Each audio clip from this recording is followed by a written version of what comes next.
En su origen fue un punto de confluencia de jóvenes de familias tradicionales, nacionalistas, que juraban por la defensa de la cristiandad y la patria frente a la tumba de Darwin Passaponti, un militante de la Alianza Liberadora Nacionalista, muerto en un tiroteo frente al diario Crítica en la medianoche del 17 de octubre del 45.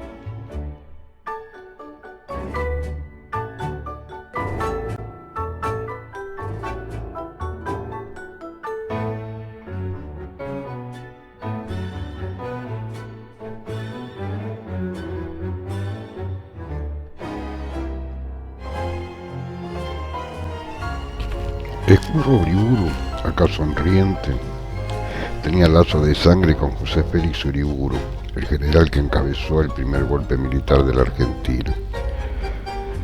Era un hombre de derecha, de extrema derecha. Más allá de Julio Membiel, este cura que interpretaba la historia como un proceso de declive y decadencia de los valores católicos, que echaba la culpa de todo el problema de la humanidad desde la irrupción de Martín Lutero y la Reforma Protestante, la Revolución Francesa y la burguesía en el poder, hasta la Revolución Bolchevique y la llegada del comunismo práctico. Su mayor referencia política fue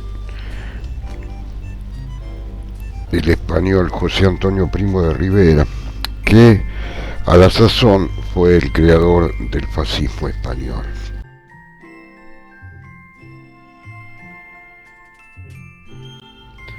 Baxter, aclara Goodman en su libro, soñaba con una Tacuara que se militarizara completamente y se volcara a la lucha armada del brazo de militares nacionalistas o sindicalistas sin demora. Para ello, fue trabajando durante el 59, cuando Tacuara pasaba el desborde que había significado el final del laico libre, empezó otra vez a crecer numéricamente y ya no solo con pibes de colegios católicos que buscaban el costado clerical del movimiento.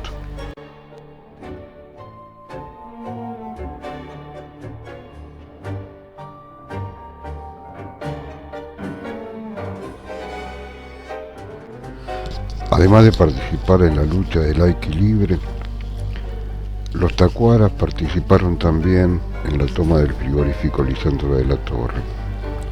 De a poco se fue haciendo conocido, a tal punto que en 1962 la revista norteamericana Look, que entonces contaba con una tirada mundial de 7 millones de ejemplares, publicó un extenso informe sobre el movimiento nacionalista tacuara. El informe se tituló Los nazis de Argentina. Diarios locales además tomaron esta noticia, como El Mundo, que denunció un golpe de Estado nazi en Argentina. Pero la más importante de las actuaciones, si se quiere, fue posterior al secuestro y extraditación de el jerarca nazi Adolf Eichmann. Este secuestro provocó una ola antisemita en donde Tacuara tomó la decisión primordial. Ellos decían ser enemigos del judaísmo en Argentina, a los que acusaban de sirvientes del imperialismo israelí. Esta situación llevó hasta la DAIA a presionar al gobierno para que actúe. El mayor pico quizá fue el del 17 de agosto de 1960, cuando tacuaras del Colegio Nacional Sarmiento atacaron a sus compañeros judíos e hirieron de un tiro a uno de ellos, Edgardo Trinic, de 15 años, durante un acto de homenaje a José de San Martín. En 1963 El gobierno, mediante el decreto 3134, prohibía en el territorio nacional toda actividad tanto de Tacuara como de la Guardia Restauradora Nacionalista. Sin embargo, la influencia de los servicios de seguridad hicieron poco práctico este decreto.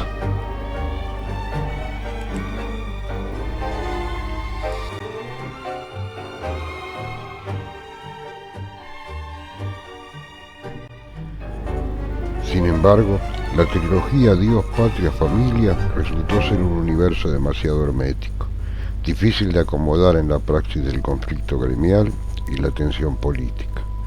Con el contacto de obreros peronistas en lucha y la pedagogía insurreccional que recibió en la toma del frigorífico Lisandro de la Torre, Tacuara abrió sus puertas a hijos de clases medias y bajas peronistas, que intervenían por primera vez en política. Ya había más color suburbano que engominado patricio en sus filas, menos interés en lecturas integristas y más ilusión en participar en tareas gremiales. Eso, sumado a la Revolución Cubana, trajo indefectiblemente un cambio.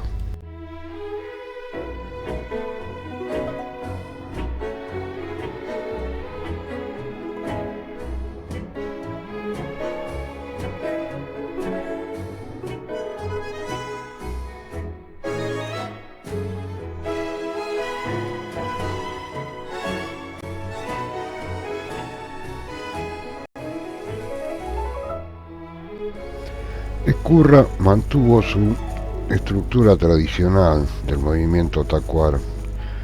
Mainviel, por su parte, rompió con Ezcurra y creó la Guardia Restauradora Nacionalista. Una estructura que mantuvo un anticapitalismo comunitario, pero por otro lado una idea de extrema derecha y de fuerza militar.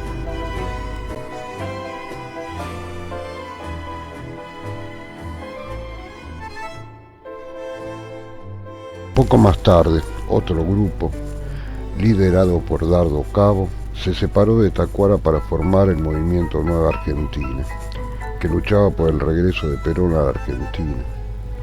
Fue una de las primeras organizaciones peronistas de derecha.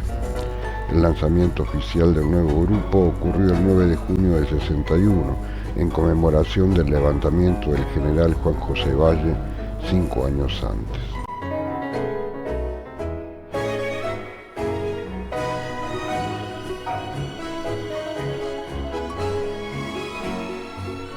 Otra facción de izquierda, el Movimiento Nacional Revolucionario Tacuara, buscó contactos en sectores gremiales combativos y se alineó junto a Perón en contra de la explotación oligárquico-burguesa. El MNRT le agregó a la agitación política las acciones armadas.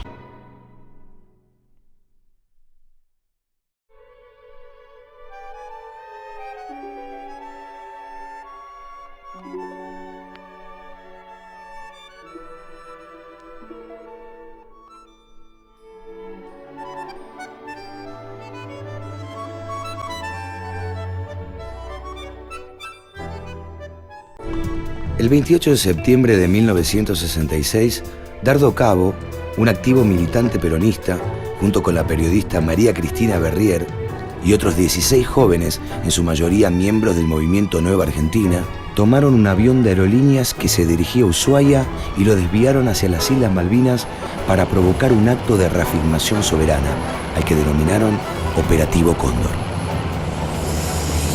La fecha elegida fue el día de la llegada de Felipe de Edimburgo, príncipe consorte de Inglaterra, que sería recibido con honores por el gobierno de facto de Onganía. Liderados por Cabo, los jóvenes se habían sumado al vuelo como simples pasajeros, pero en sus bolsos llevaban armas que, aunque estaban descargadas, obligaron a los pilotos a cambiar de rumbo. Uno de ellos actuaba en conjunto con los Cóndores, habiendo entrenado previamente aterrizajes forzados en la provincia de Chaco.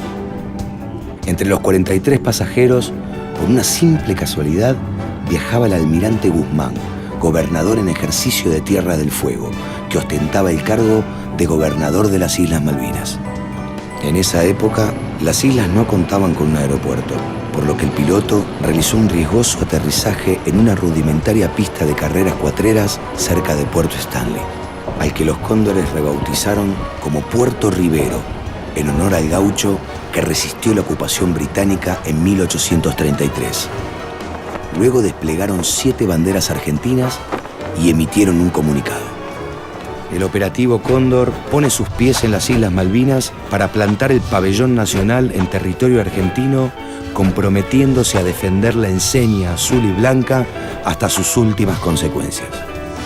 El gobierno de Onganía condenó duramente el operativo Cóndor y señaló a los jóvenes como facciosos, pero al mismo tiempo, gran parte del pueblo lo consideró un acto de heroico patriotismo.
Tacuara fue la escuela en la que convivieron y se formaron jóvenes que en los 70 serían líderes de organizaciones guerrilleras, integrantes de los grupos de la derecha peronista, matones de los sindicatos y hasta agentes de inteligencia vinculados a la represión estatal.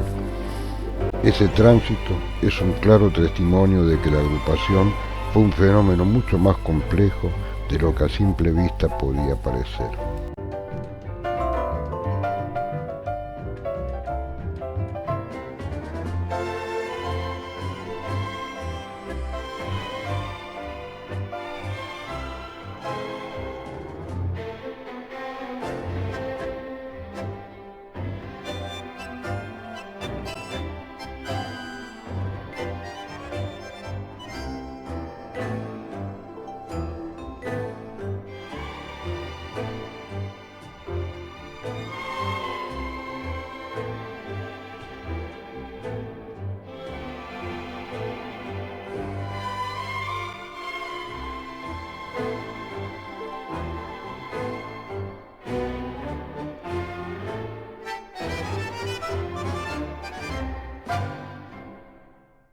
Me parece imprescindible que conozcan, aunque sea brevemente, lo que fue Tacuara, para que puedan entender la Argentina de los 60 y también para empezar a comprender la de los 70.